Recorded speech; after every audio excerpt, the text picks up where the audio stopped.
Thank you, Dr. Fukushima. I am thrilled now to introduce Norman White as the recipient of an honorary doctorate from OCAD University.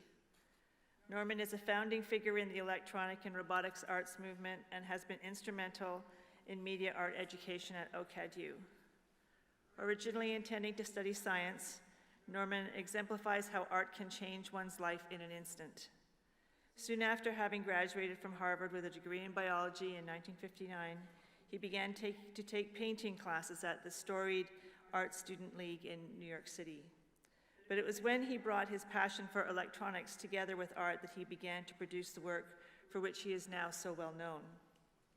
Students at OCAD University have benefited from his passion for bottom-up DIY electronics since he joined OCA in 1978.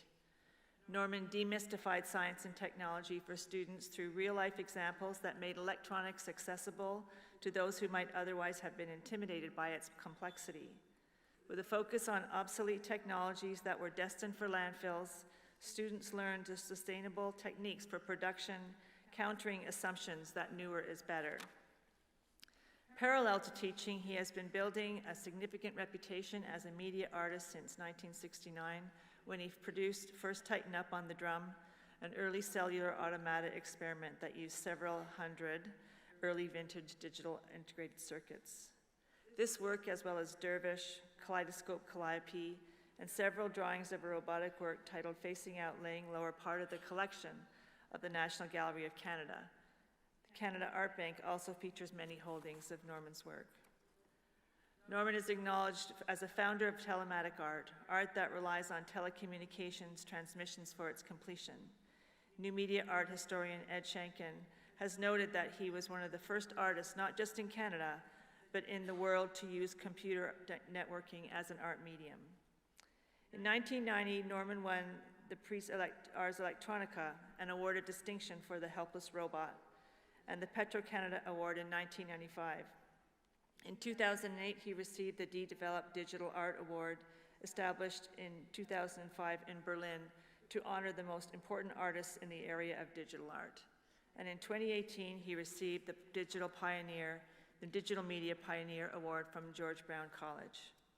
Today, it is our great pleasure to present Norman White with an honorary doctorate, the highest honor we bestow, and further and well-deserved recognition of his impact on arts and culture in Canada. Norman.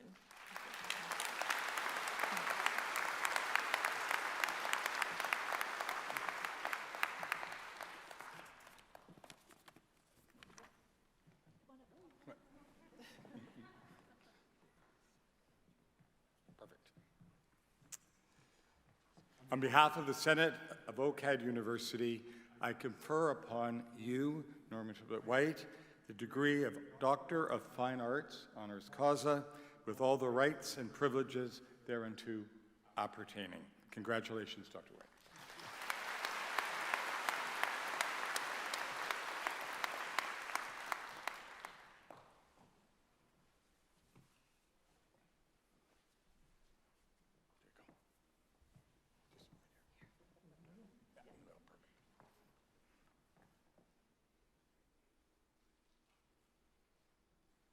Congratulations.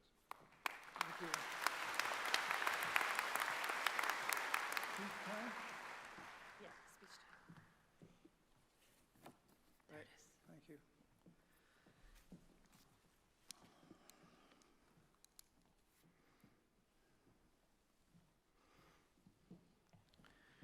There used to be a brick building about 20 yards south of 100 McCall, connected to and identical to one once occupied by above-ground art supplies, except it was a mirror image of the latter.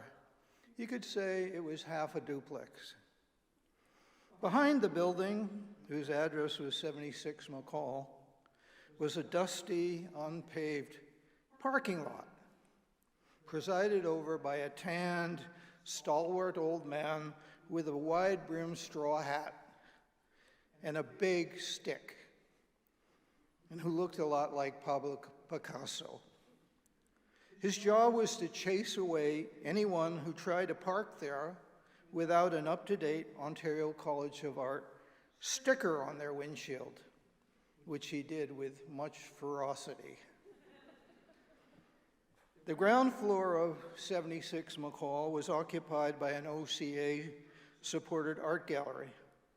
But if you entered by an alternate door and climbed a rickety staircase to the second floor, you'd come to a small room, about 20 feet by 20 feet, with windows overlooking McCall.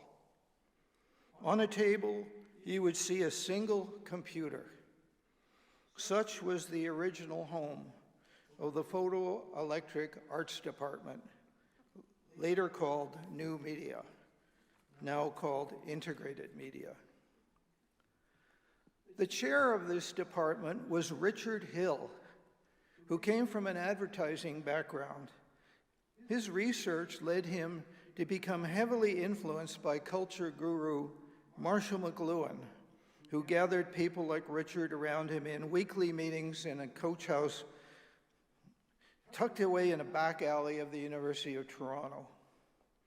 The story goes that Professor Hill convinced then president of OCA, Roy Ascott, that the college desperately needed a department that focused on the impact of three technologies that were evolving rapidly, namely the telephone, television, and the digital computer.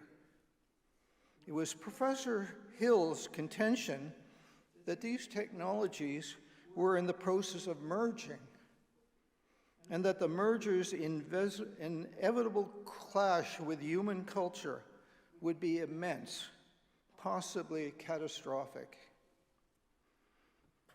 Richard Hill's ideas were greeted with intense skepticism among the 8 other departments of OCA.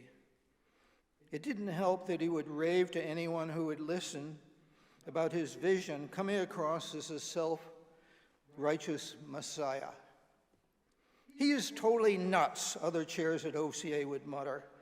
And when Professor Hill put a requisition in for a computer, they reacted vehemently, insisting, computers have no place in an art college.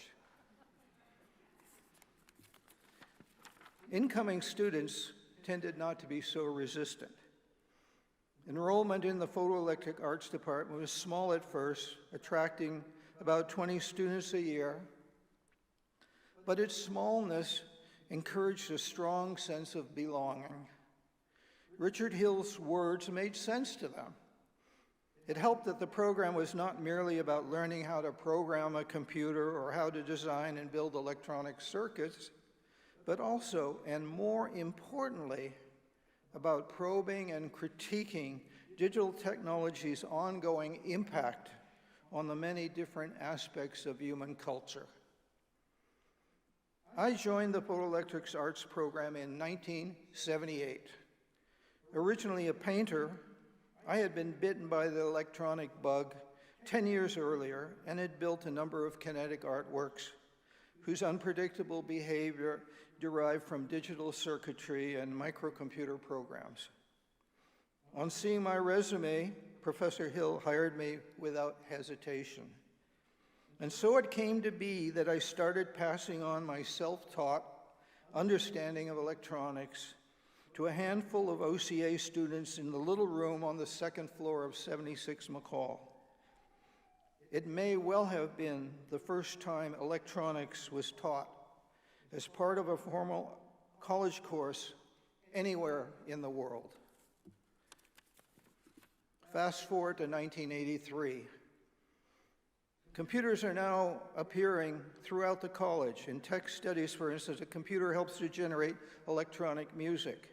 And in the weaving workshop, a computer predicts the pattern that a particular configuration of warps and wefts will generate.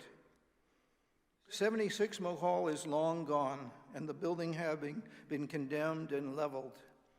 And the Photoelectrics Art Department now occupies 2 floors of the Stewart Building at 149 College Street. A few former students have become instructors or administrators. Yal Babur, Carl Hamfeld, and Doug Back. to name three. In a tiny room on the third floor sits an Amiga 500 personal computer capable of generating high-resolution graphics. Upstairs, half a dozen Apple computers occupy stalls in a long, narrow room adjacent to the increasingly infamous Room 415, where one whole wall is a blackboard covered with scribbles of electronic circuits and programming flowcharts. The Apple IIs have poorer graphics than the Amiga, but are easier to connect to sensors, motors, and lights, allowing for a broad range of artistic installations. Soon, IBM PC clones will be arriving, along with the internet. Fast forward again to the present. I don't need to remind you that these days people are walking around clutching computers disguised as cell phones, which feature a graphic and communications capability that could only have been seen as a pipe dream 50 years ago.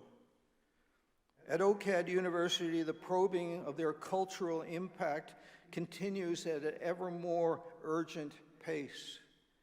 And Richard Hill's crazy philosophies, for better or for worse, have become a reality.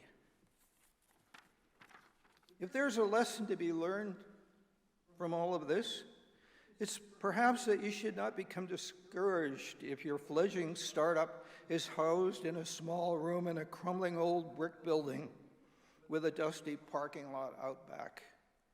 If the ideas you and your collaborators have brought together in that room are original, well thought out, and vigorously and patiently pursued, chances are you've got it made.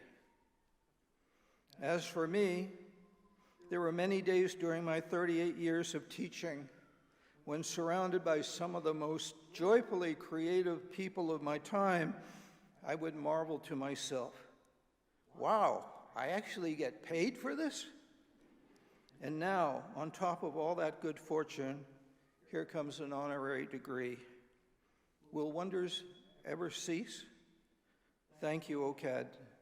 Thank you very much.